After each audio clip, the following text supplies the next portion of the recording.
Dalam debat kedua, calon gubernur dan wakil gubernur DKI Jakarta pemilihan tahun 2024. Dan saat ini kita memasuki segmen keempat, di mana di segmen ini adalah segmen yang tentunya tidak kalah seru dari segmen-segmen sebelumnya. Dan kami mengingatkan kepada seluruh hadirin untuk tetap mematuhi tata tertib. Hadirin dan pemirsa semuanya, di segmen sebelumnya pertanyaan dibuat oleh tim panelis. Namun untuk segmen 4 dan 5 pertanyaan diajukan oleh pasangan calon. Boleh oleh calon gubernur atau calon wakil gubernur. Dan untuk jawaban serta tanggapan bisa dilakukan oleh pasangan calon yang dituju. Bisa dengan calon gubernur atau calon wakil gubernur. Sekali lagi kami ingatkan untuk pertanyaan diajukan oleh pasangan calon. Bisa oleh calon gubernur atau calon wakil gubernur. Dan bisa ditanggapi atau dijawab oleh pasangan calon gubernur dan calon wakil gubernur yang dituju. Jawaban pertanyaan akan ditanggapi oleh calon gubernur dan calon wakil gubernur yang bertanya dan selanjutnya akan direspons kembali oleh calon gubernur dan calon wakil gubernur yang menjawab. Mohon diingat Bapak-bapak bahwa para calon gubernur dan calon wakil gubernur untuk melakukan sesi tanya jawab ini sesuai dengan tema debat, yakni ekonomi dan kesejahteraan sosial. Dan kami ingatkan kepada para pasangan calon untuk tidak menggunakan singkatan maupun istilah asing dan sejenisnya dalam mengajukan pertanyaan. Dan jika ingin menggunakan agar dapat menjelaskan terlebih dahulu. Kesempatan pertama kami berikan kepada pasangan calon nomor urut 2 Bapak Dharma Pongrekun dan Bapak Kunwardana untuk mengajukan pertanyaan kepada pasangan calon nomor urut 3 Bapak Pramono Anung dan Bapak Rano Karno. Pasangan calon nomor urut 2 bertanya kepada pasangan calon nomor urut 3, waktu untuk bertanya 1 menit dimulai sejak Anda berbicara. Silakan. Terima kasih. Saya izin bertanya dengan Pak Rano Karno. Ketika Bapak menjabat sebagai gubernur di Banten, saya membaca di koran bahwa penduduk Baduy menolak untuk tempatnya dijadikan destinasi pariwisata.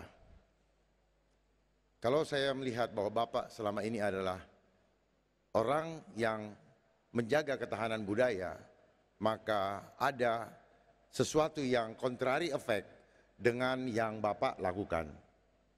Jadi kami bertanya kepada Bapak, kenapa itu harus terjadi sementara PUUN sendiri sudah meminta, bahkan meminta kepada Presiden Joko Widodo waktu itu untuk mencabut kebijakan itu. Terima kasih. Sekarang kami persilakan pasangan calon nomor urut 3 untuk menjawab pertanyaan dari paslon nomor 2. Waktunya 2 menit dimulai dari Anda mulai berbicara. Terima kasih Mas Dharma. Kalau Anda bicara soal Baduy pasti Anda tahu tentang SEBA. SEBA itu kunjungan masyarakat Baduy ke pemerintah daerah. Ya. Kalau saya menolak, nggak mungkin mereka berkunjung. Tapi memang saya membatasi karena apa? Permintaan masyarakat Baduy itu sendiri. Mereka minta apa? Tidak boleh ada BTS. Supaya HP tidak masuk ke kampung mereka. Tapi anak Baduy luar punya HP.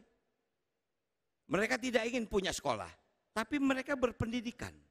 Mereka punya sekolah sendiri. Nah artinya Mas Dharma, salah satu yang saya jaga pada waktu itu, masyarakat Baduy, dia harus berkembang, tapi dia harus dijaga. Karena populasi berkunjung, tiba-tiba menjadi bludak. Nah jadi artinya masyarakat Baduy adalah masyarakat Indonesia yang tidak bisa kita pungkiri mereka mempunyai kebudayaan yang luhur. Dan mereka punya kemampuan untuk mengeksplor dirinya sendiri. Tentu saja saya sebagai gubernur pada waktu itu memberikan fasilitas apa yang bisa kita bantu. Satu, misal tadi acara SEBA kita kembangkan menjadi acara pariwisata. Dulu SEBA kecil Mas Dharma. Tapi waktu saya jadi gubernur, yang berkunjung bisa 6.000 orang masyarakat Baduy. Akhirnya apa? Dengan ini masyarakat Baduy dikenal lebih luas.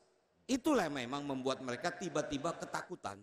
Karena jumlah kunjungan wisata di sana membludak. kembali lagi, saya tidak menolak, tapi memang saya membatasi. Karena apa? Permintaan masyarakat Baduy itu sendiri. Terima kasih, Mas Dharma. Masih ada waktu, dimanfaatkan atau cukup? Baik. Berikutnya kami persilakan pasangan calon nomor urut 2 untuk memberikan tanggapan atas jawaban pasangan calon nomor urut 3. Waktu Anda 1 menit dimulai sejak berbicara. Iya, memang benar demikian Pak Rano, tetapi di Baduy ada Baduy luar dan Baduy dalam. Baduy dalam itu tidak mau sampai nilai-nilai luhurnya terkontaminasi oleh infiltrasi asing hanya dengan pariwisata. Karena dengan pariwisata maka budaya Baduy mulai tergerus. Oleh sebab itu seharusnya kita sebagai yang di Jakarta, ketika kami nanti memimpin, kami akan menjadikan Taman Mini sebagai miniatur Indonesia untuk menjaga kelestarian budaya Baduy. Karena budaya Baduy ini adalah sesuatu yang heritage atau sudah langka di Indonesia yang harus tetap kita lestarikan agar keluhuran budaya Baduy yang selama ini kita kenal itu bisa terpelihara sampai selama-lamanya. Terima kasih. Baik, terima kasih. Kini giliran paslon nomor urut 3 untuk merespon jawaban dari paslon nomor urut 2. Waktu Anda 1 menit dimulai dari Anda berbicara. Memang saya sebagai orang yang mencintai kebudayaan, bahkan saya lah yang membangun Museum Multatuli di Lebak.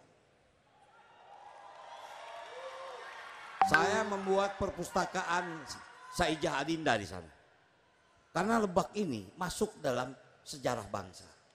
Dan kebetulan masyarakat Baduy ada di sana. Dan mungkin kalau Mas Dharma juga tahu, banyak karuhun di sana, bukan hanya Baduy. Ada juga kegiatan-kegiatan tradisional yang tiap tahun dilakukan. Nah, jadi artinya saya sangat tahu di satu sudut saya meningkatkan kesejahteraan masyarakat Baduy. Barangkali kalau Mas Dharma lihat, kita masih bisa melihat masyarakat Baduy luar berjalan ke Jakarta untuk jual madu, jual hasil tenunnya. Nah, waktu itu kami memfasilitasi membuat koperasi. Agar apa? Tingkat kesejahteraan mereka meningkat. Mungkin itu. Terima kasih. Baik, terima kasih. Berikutnya kesempatan selanjutnya, mohon tenang hadirin, terima kasih. Untuk kesempatan selanjutnya kami berikan kepada pasangan calon nomor urut 2, Bapak Dharma Pongrekun dan Bapak Kun Wardana untuk bertanya kepada pasangan calon nomor urut 1, Bapak Ridwan Kamil dan Bapak Suswono. Dan pasangan calon nomor urut 2 bertanya kepada pasangan calon nomor urut 1. Bapak mohon izin sebentar. Saya mau bertanya. Bapak mohon izin, belum dipersilakan. Pasangan calon nomor urut 2 bertanya kepada pasangan calon nomor urut 1. Waktu Anda 1 menit dimulai sejak berbicara. Silakan. Kang Emil, bagaimana tanggapan Kang Emil dengan kondisi Jawa Barat yang saya baca secara statistik menjadi setelah pandemi COVID-19, Jawa Barat menjadi daerah salah satu yang dianggap miskin. Itu yang saya baca di koran. Bagaimana tanggapan Bapak dan kenapa itu sampai terjadi, di mana masyarakatnya pun sedang mengalami krisis ekonomi, bahkan terjadi kesenjangan sosial seperti yang sedang kita alami saat ini di Jakarta. Sekali lagi mohon kami dijelaskan supaya kami bisa memahami, sehingga ketika kami bisa menjadi gubernur seperti Bapak, kami dapat mengantisipasi hal tersebut. Terima kasih. Baik, cukup. Kami persilakan paslon nomor urut 1 untuk menjawab pertanyaan dari paslon nomor urut 2. Waktunya 2 menit dimulai dari Anda mulai berbicara. Terima kasih. Saya kira datanya mungkin keliru Pak, silakan dibaca lagi. Termiskin di Pulau Jawa bukan Provinsi Jawa Barat, provinsi lain di Pulau Jawa, silakan dibaca lagi.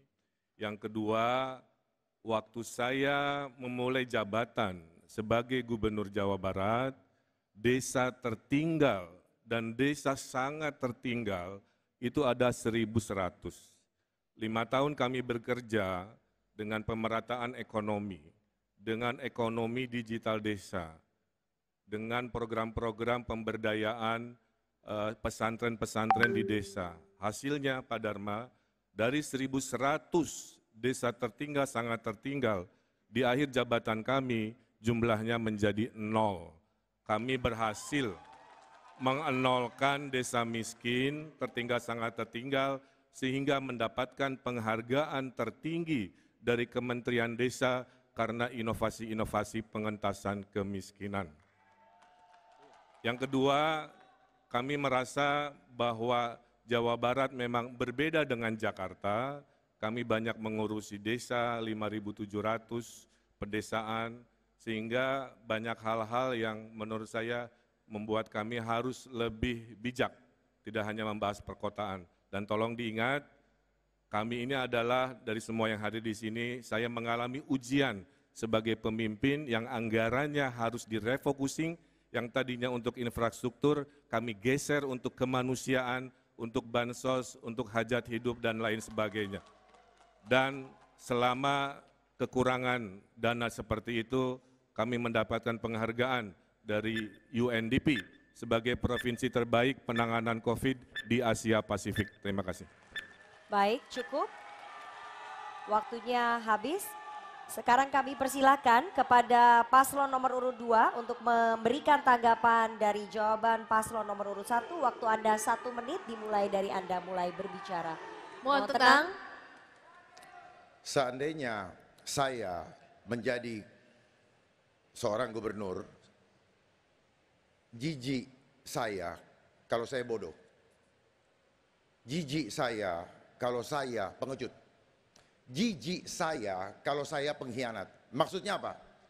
Kalau ada sesuatu peristiwa yang demikian, alangkah baiknya kalau kita mengajak tim independen untuk meneliti data yang ada. Apakah betul-betul ini isu kesehatan atau agenda politik global? Bayangkan, baru ditemukan virusnya bulan Desember, 12 hari kemudian sudah ditentukan. Lalu tidak melakukan prosedur golden postulat Koch yang seharusnya dilakukan. Lalu alat diagnosanya sangat sumir dan tidak diperuntukkan untuk itu. Itu adalah ciptaan Dr. Carey Mullis yang mendapatkan Piala Nobel tahun 1984. Jadi seharusnya sebagai pemimpin harusnya jangan kita berkhianat kepada habis, rakyat. terima kasih Bapak. Berikutnya kami persilahkan kepada pasangan calon nomor urut 1. Mohon tenang hadirin, Mohon tenang. Berikutnya kami persilahkan kepada pasangan calon nomor urut 1 untuk memberikan respons atas tanggapan pasangan calon nomor urut 2. Waktu Anda 1 menit dimulai sejak berbicara. Pak Dharma, bayangkan ya, kita lagi bekerja, ada sebuah peristiwa besar yang ilmunya kita tidak tahu. Sebagai seorang pemimpin, jika kita tidak tahu, kita ini bertanya. Maka waktu COVID di Jawa Barat, saya ada tim ahli Pak, tim ahli kesehatan masyarakat dari Universitas Indonesia, dari Universitas Pajajaran. Kami 7 kali Zoom meeting dengan seorang dokter Indonesia yang kerjanya di WHO untuk menyingkronkan apa yang menjadi data-data dan apa yang kami alami. Yang kedua, sebagai gubernur, kami harus taat kepada yang namanya pemerintah pusat. Dalam hal ini tentu sekarang kalau gubernur, kita akan hormat taat kepada Bapak Prabowo Subianto. Nah, karena provinsi itu adalah bagian delegasi, salah satu tugasnya dari pemerintah pusat untuk apapun termasuk krisis-krisis di Indonesia. Terima kasih. Baik, terima kasih. Paslon nomor urut 1, mohon tenang. Kami akan melanjutkan. Kami ingatkan sekali lagi kepada seluruh pasangan calon untuk mengajukan pertanyaan sesuai dengan tema, yakni ekonomi dan kesejahteraan sosial. Selanjutnya kami berikan kesempatan kepada pasangan calon nomor urut 3, Bapak Pramono Anung dan Bapak Rano Karno, untuk bertanya kepada paslon nomor urut 1, Bapak Ridwan Kamil dan Bapak Suswono. Pasangan calon nomor urut 3 bertanya kepada pasangan calon nomor urut 1 dalam waktu 1 menit dimulai sejak Anda berbicara. Silakan. Yang saya hormati Bapak Ridwan Kamil dan Bapak Suswono. Pertanyaan kami singkat dan sederhana. Dulu pada tahun 2018, Kang Emil pernah menyampaikan akan membangun Disneyland di Cikarang. Sekarang Kang Emil ketika menjadi calon gubernur di Jakarta menyampaikan akan membangun Disneyland di Pulau Seribu. Sebetulnya akan dibangun di Cikarang atau di Pulau Seribu. Terima kasih. Baik, Mohon tenang. waktunya masih panjang, Bapak. Cukup? Waktunya masih panjang. Calon- Bapak Pramono Anung, Cukup. cukup? Cukup? Ya. Selanjutnya, kami persilakan pasangan calon nomor urut 1 untuk menjawab pertanyaan dari paslon nomor urut 3. Waktu Anda 2 menit dimulai dari Anda menjawab. Mohon tenang hadirin. Saya jawab dengan nilai saja. Banyak kerja, banyak catatan. Sedikit kerja, sedikit catatan. Tidak ada kerja, tidak ada catatan. Sebaik-baiknya pemimpin adalah pemimpin yang berani ngambil keputusan. Walaupun dalam perjalanannya kadang berhasil, kadang gagal. Dan tugas pemimpin adalah berimajinasi. Seburuk-buruknya pemimpin adalah hanya mengerjakan apa yang ada tanpa daya imajinasi. Bung Karno melahirkan Indonesia oleh daya imajinasi. Indonesia disebut Imagine Community, semua berimajinasi. Kalau urusan Disneyland itu kadang-kadang, iya dalam political will-nya, tapi bisnis deal-nya mungkin tidak masuk dan lain sebagainya. Tapi yang penting itu berusaha. Karena seburuk-buruknya pemimpin adalah yang tidak mau berimajinasi, tidak mau berusaha, setelah terpilih hanya duduk diam untuk aman cari pemilihan di 5 tahun sebelumnya, selanjutnya. Jakarta ini sangat konkret karena kunjungan wisata di Kepulauan Seribu sangat sedikit. Kami mengusulkan ada kawasan Special Economic Zone, saya sudah bertemu dengan beberapa pihaknya yang menyatakan sangat visible, sehingga devisa bisa datang, atau istilah INDEF disebut dengan taman tertutup, Mas Pram. Jadi berbayar agar devisa masuk. Ya kelasnya nggak bisa kelas Ancol lagi, maka bahasa ke publik yang mudah disampaikan adalah naik kelas dari kelasnya Ancol menjadi kelas dunia. Bahasa destinasi global kelas dunia, Universal Studio, Disneyland, Global Village Dubai, itulah yang dibahasanya akan dimengerti oleh pihak-pihak internasional. Terima kasih. Baik, terima kasih. Berikutnya kami berikan kesempatan, kami lanjutkan setelah hadirin tenang. Hadirin mohon tenang. Hadirin mohon tenang. Sekali lagi kami ingatkan kepada hadirin untuk menjaga ketertiban agar tidak mengganggu konsentrasi seluruh pasangan calon gubernur dan calon wakil gubernur. Baik, kami lanjutkan. Hadirin kami mohon tenang. Kami ingatkan sekali lagi, hadirin mohon tenang. Berikutnya kami berikan kesempatan kepada pasangan calon nomor urut 3 untuk menanggapi jawaban dari pasangan calon nomor urut 1. Waktu Anda 1 menit sejak berbicara. Untuk hal yang berkaitan dengan imajinasi, Kang Emil, saya tidak membantah sama sekali. Karena memang sebagai pemimpin imajinasi itu sah-sah saja. Tetapi karena ini bagian dari bagaimana publik mempercayai apa yang kita sampaikan di ruang publik, itulah yang menurut saya kenapa saya tanyakan. Sehingga dengan demikian saya tidak akan membantah satu kata pun terhadap apa yang disampaikan oleh Kang Emil. Apalagi saya juga dengan perjalanan yang sangat panjang sekali. Saya menjadi pejabat sudah 25 tahun, 2 periode menjadi Menteri Sekretaris Kabinet, sehingga dengan demikian resiko untuk mengambil keputusan pasti sudah saya ambil. Terima kasih Kang Emil, terima kasih. Baik, waktunya masih panjang. Bapak cukup? Apa cukup Bapak? Ingin ditambahkan? Cukup. Terima kasih, kami persilakan kepada pasangan calon nomor urut 1 untuk merespon tanggapan dari paslon nomor urut 3. Waktu Anda 1 menit dari sekarang. Ya, terima kasih Mas Pram. Kami ini khususnya saya dan Bang Rano mungkin paling relevan ya kalau ditanya. Karena yang ditanyakan pengalaman masa lalu. Saya agak susah bertanya ke Mas Pram karena korelasi kepada kewilayahan kan memang bukan pada historinya. Jadi saya hanya ingin menjawab, kalau saya dianggap kurang ini itu nggak ada masalah. Tapi kepuasan publik sama saya menjadi gubernur Jawa Barat, silahkan di Google, itu adalah 90%. Menandakan masyarakat mengapresiasi visi misi dari A sampai Z, ngurangin kemiskinan dari 1000 desa miskin menjadi 0, investasi tertinggi se-Indonesia, pelayanan reformasi publik juara se-Indonesia. Ada juga yang belum berhasil, salah satunya mungkin yang ditanyakan oleh Mas Pram. Baik, terima kasih. Dan mari kita berikan aplaus yang meriah untuk seluruh pasangan calon gubernur dan wakil gubernur DKI Jakarta. Sesi yang menarik, debat antar pasangan calon. Dan kita akan jeda terlebih dahulu, kami akan kembali dengan segmen tanya jawab antar seluruh pasangan calon gubernur dan wakil gubernur Jakarta. Pemirsa jangan kemana-mana, tetap bersama kami di debat kedua calon gubernur dan wakil gubernur DKI Jakarta tahun pemilihan 2024.